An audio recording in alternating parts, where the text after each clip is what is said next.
Nanny for a family who seemed so nice and normal, wealthy. Orange County, California. The mom worked out of the home in sales and the dad worked from home full time, but I would not see him at all.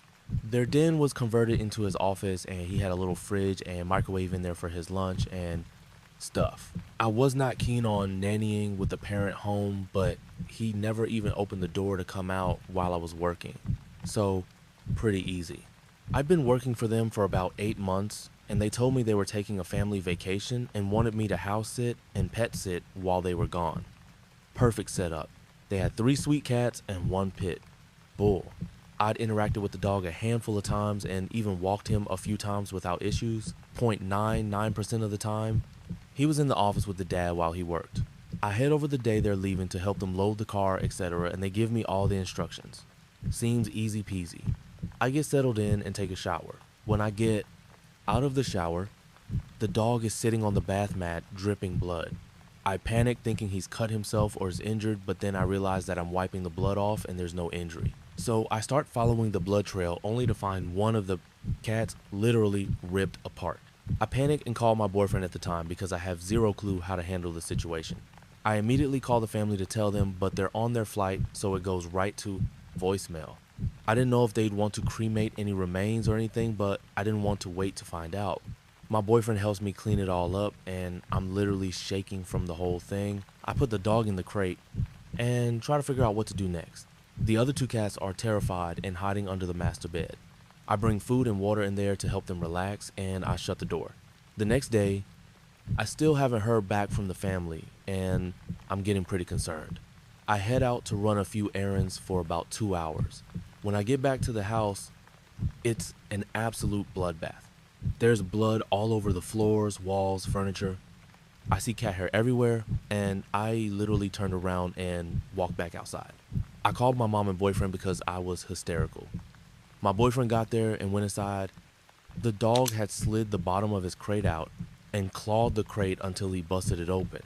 He then ripped apart both cats limb from limb and was playing with the body of one of them in the backyard. He tells me to call animal control because the dog is growling at him when he gets near to attempt to remove the cat's body. I get animal control on the line and they're heading over.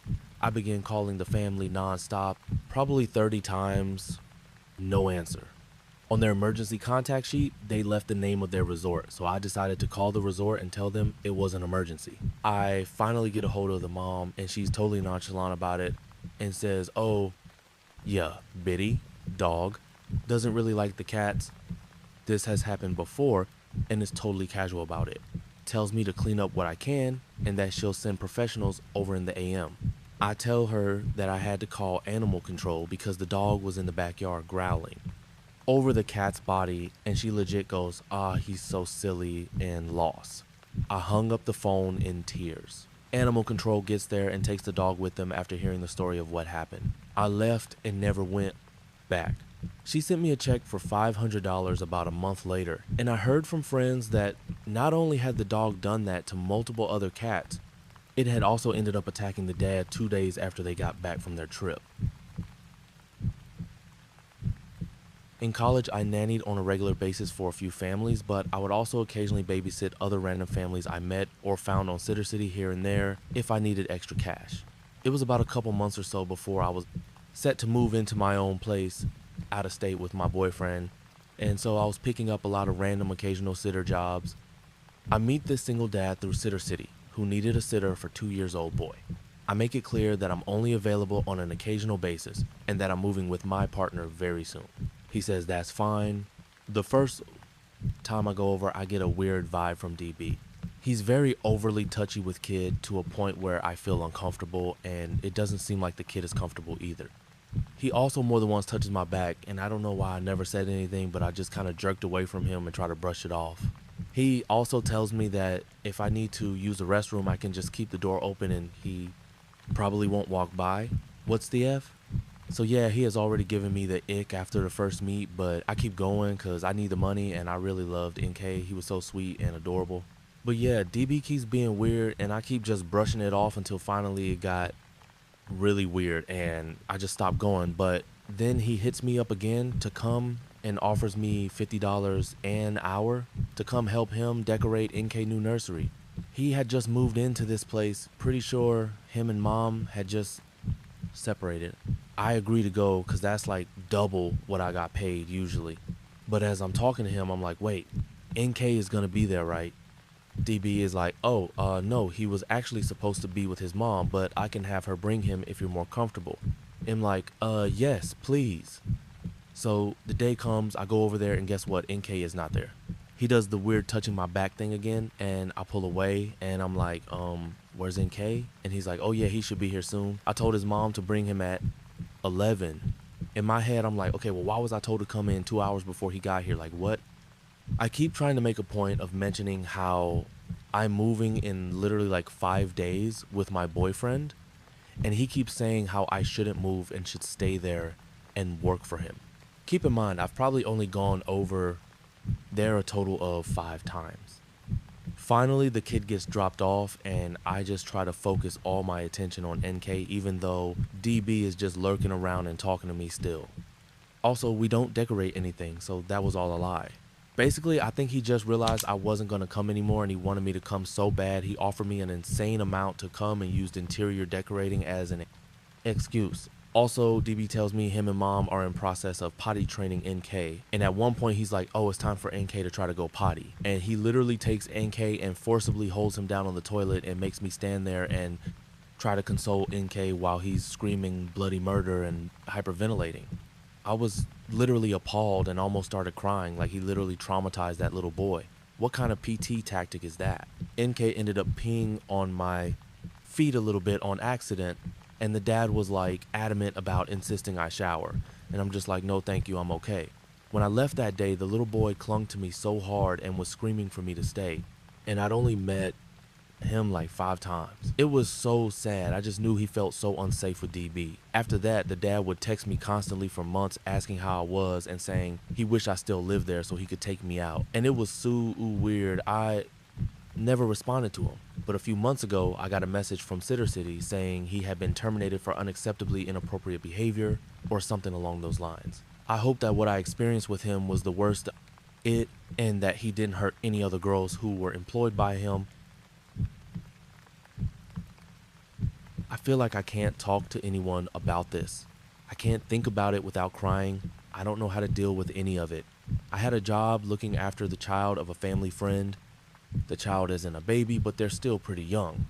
I was originally supposed to work as their nanny until the child was old enough to go to school. My mom knows the kid's aunt, and I've babysat for the aunt before, which is how I ended up getting the job.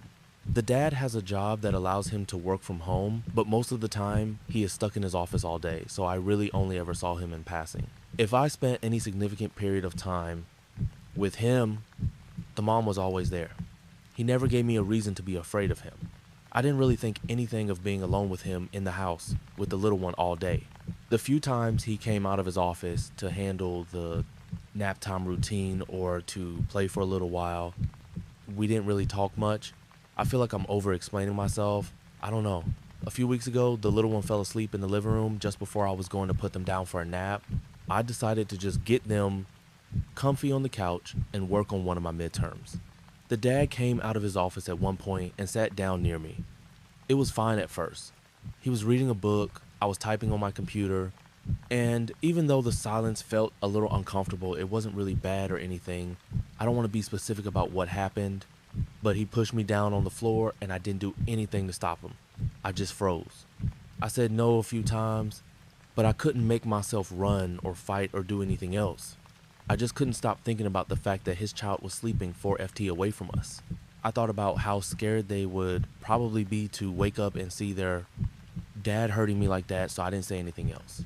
When it was over, I called the mom. I said I had a family emergency and needed to leave early. I didn't tell her the truth. I didn't say anything to the dad. I left. I feel guilty for just walking out like that. I haven't gone back. I haven't answered any of her calls. My mom is kind of mad at me for quitting in such a rude way, but I don't know how to tell her or anyone about this. I don't know how to deal with it. I'm either crying or feeling nothing, and it's making me feel crazy.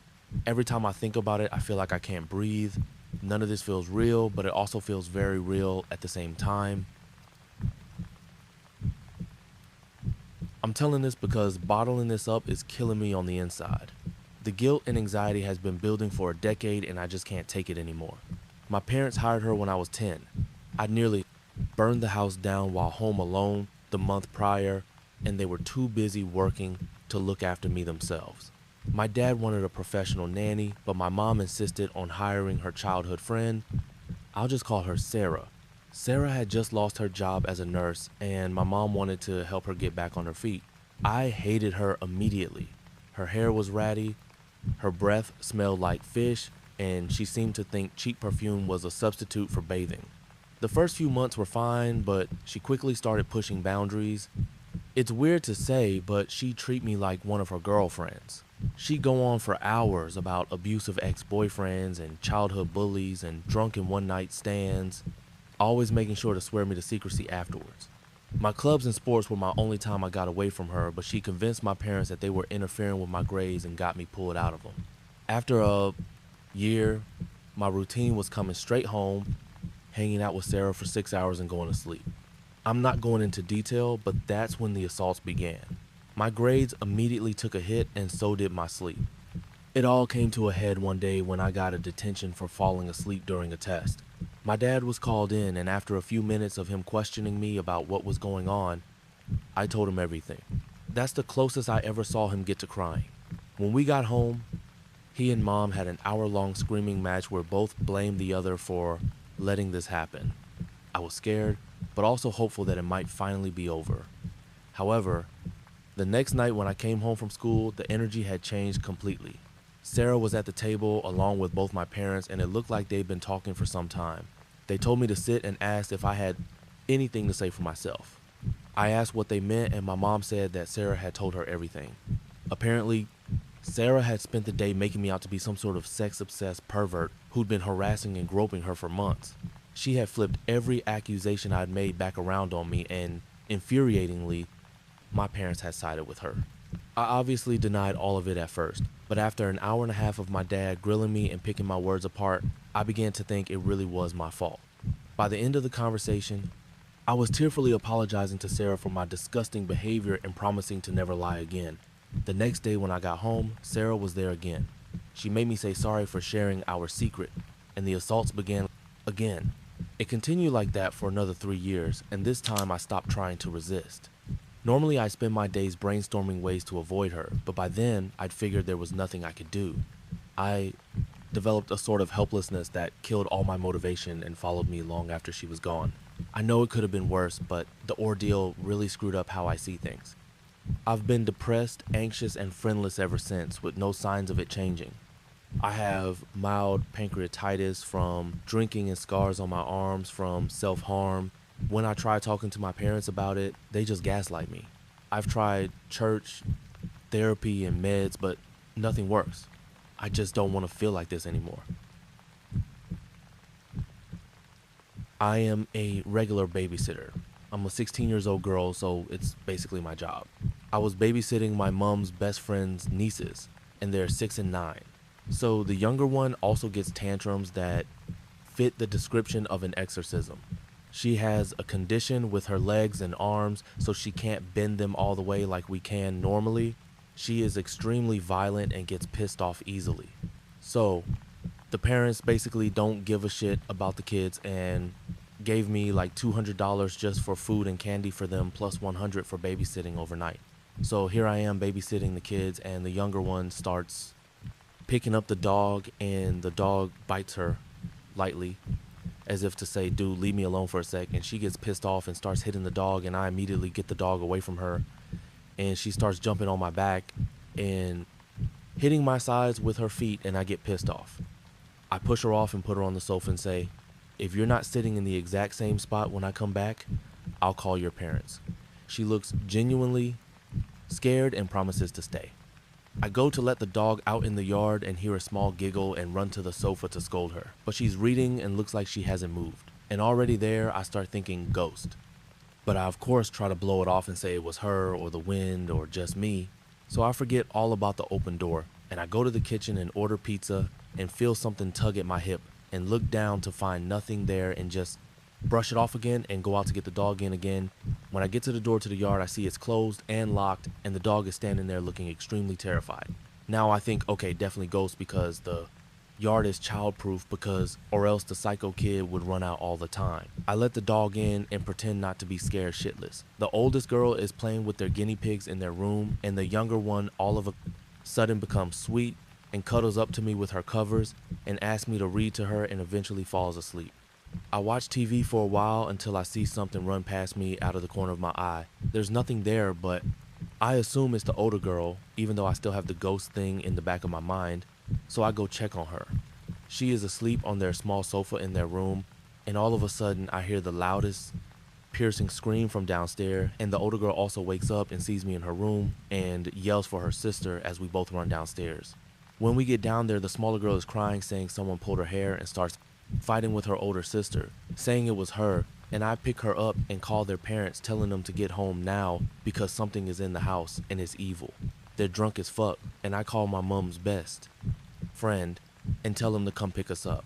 We wait around 5 to 8 minutes until a huge knock comes from the door, and I know he would knock 3 times because that's what we always do, to let each other know that it's us, even at home. So I am so terrified, trying not to let it show for these girls. BW, we already ate pizza, so it wasn't the pizza man, and one of the girls starts screaming at the top of her lungs, pointing towards the window, and the older one, and I look, and they're both crying because there is a freaking face staring at us, smiling, and I run as fast I can with one girl on my hip and the other in my hand, and we run upstairs, and I instruct them to take all the covers and pillows and make a fort to protect us while I cover up the windows and push their tiny sofa in front of the door. I hear the dog outside the door barking to get in, so I quickly let it in and glance towards the window, and the face is gone. While we were huddled up under the covers waiting for my mom's friend, I had a lot of time to think, and I kept thinking that I read somewhere that demons take the shape of children to lure in their prey.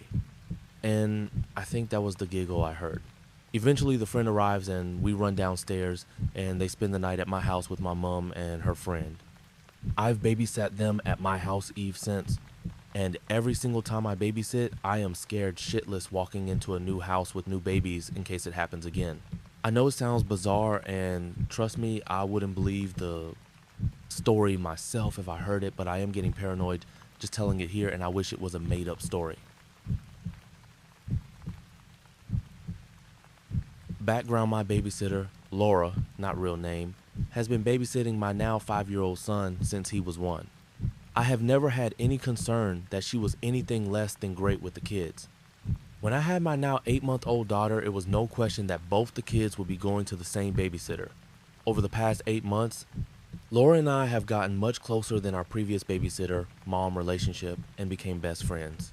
Our husbands also became best friends, and we all spent a lot of time together with my kids and her kids. About 6 weeks ago, my husband was picking our kids up and noticed our daughter was acting odd, pale in the face, staring, no facial reaction when he came in. He immediately brought her to me at work. I work just down the street from the sitters, to get my opinion. I agreed that she wasn't acting normal and called the doctors on call line. She had just got her vaccines 2 days prior, and my initial thought was that it could be a bad reaction to something. The doctor said her behavior was concerning and to bring her to the ER. While there, Laura called me and immediately began crying, saying that she had an accident and that she was carrying my daughter and another boy, about 1-year-old, down the stairs at the same time, and the 1-year-old began messing her hair and face, and she lost her grip on my daughter and dropped her down the stairs. This was right before my husband came to pick them up. She apologized profusely for not telling us right away, but she was scared we would hate her and not want to be friends anymore, etc., etc. She said at first our daughter acted normal and then started to become more out of it closer to the time my husband went to pick them up. Initially I was very angry, but I forgave her for not telling me right away, but ultimately decided to pull the kids from her care. That night in the hospital, the doctor looked my daughter over and said because there was no bruising and she was acting closer to her normal personality, they didn't want to expose her to the radiation and send us home without doing any x-ray or CT scans. 2 days after this, my daughter had a seizure and then went unconscious. After a CT scan, we We find out she had internal bleeding in her head caused by the fall, and we stayed at the hospital with her for the weekend. We then later find out that she also had bilateral retinal hemorrhaging via her discharge. Paperwork. The doctors, for whatever reason, didn't think it was necessary to share with her parents. This hemorrhaging is almost always seen with babies that have shaken baby syndrome. It is possible to be seen with other cases of head trauma, but most often is a sign of abuse. Obviously, CPS is involved and has been looking into the sitter. She has not once changed her story or made it seem like she was lying, but has more recently began to act very differently, especially towards my daughter. But I am truly at a loss. I can't continue to be friends with someone who may have given my daughter shaken baby syndrome, but I have no way to know if she was lying unless she admits to it. It also puts my husband in a very difficult position because he is such close friends with her husband. If we still had a normal babysitter-mom relationship, this wouldn't even be an issue since the kids no longer go to her. But because we have gotten so close, cutting off all contact seems extreme. If this really was just an accident,